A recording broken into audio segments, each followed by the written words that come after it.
देश के लिए एक ऐसे संविधान का निर्माण किया जाए जो भारत की जनता की आवश्यकताओं के अनुकूल हो और एक ऐसा भारत बने जहां हर व्यक्ति को समान अधिकार, सम्मान और न्याय मिले। इस कार्य के लिए 6 दिसंबर 1946 को भारतीय संविधान सभा का गठन हुआ। 13 दिसंबर 1946 को संविधान निर्माण का कार्य औपचारिक रूप से प्रारंभ हुआ और डॉक्टर राजेंद्र प्रसाद को संविधान सभा का स्थायी अध्यक्ष बनाया गया।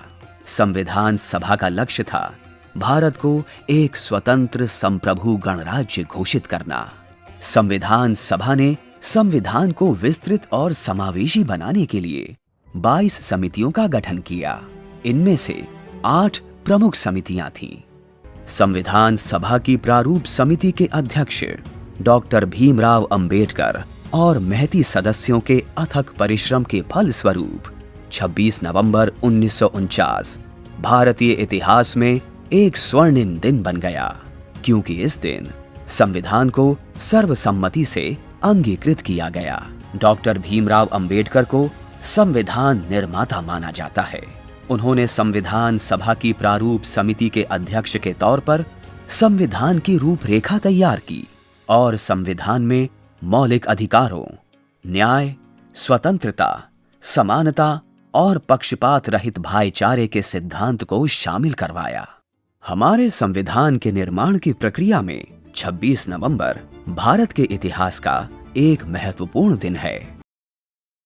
भारत का संविधान नियमों एवं कानूनों की संहिता है, जिसके माध्यम से शासन के भिन्न भिन्न अंगों की संरचना एवं कार्यों की व्याख्या की जाती है।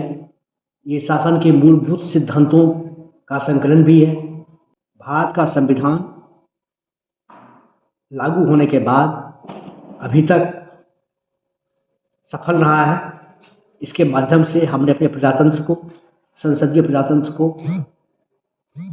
बनाए रखा है और हमने आर्थिक तरक्की भी की है। भारत को जब आज़ादी मिली थी तो प्रति व्यक्ति औसत आय 58 अमेरिकी डॉलर हुआ करता था। हमारे संविधान निर्माताओं की बुद्धिमत्ता थी, प्रज्ञा थी, जो भारतीय परिवेश को ध्यान में रखते हुए उन्होंने ऐसा संविधान बनाया जिससे कि हमारे यहाँ प्रजातंत्र और आर्थिक तरक्की दोनों आगे बढ़ रही है। धन्यवाद। हमारा संविधान दुनिया का सबसे बड़ा संविधान है, लेकिन यदि हमें इसकी आत्मा को समझना है तो इसकी प्रस्तावना हम भारत के लोग को ठीक से समझ लेना ही पर्याप्त होगा। प्रस्तावना को भारतीय संविधान की आत्मा भी कहा जाता है।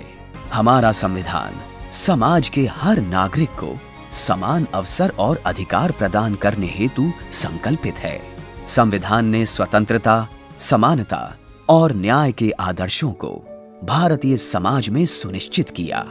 फिर आया 26 जनवरी 1950 का ऐतिहासिक दिन, जब भारतीय संविधान आधिकारिक रूप से देश में लागू हुआ और इस दिन को हम गणतंत्र दिवस के रूप में मनाने लगे।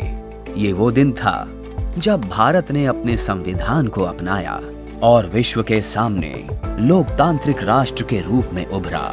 हमारा भारतीय संविधान न केवल हमारे कानूनी अधिकारों का संरक्षक है, बल्कि ये हमारे देश के लोकतांत्रिक मूल्यों, सामाजिक समानता और न्याय का प्रतीक भी है।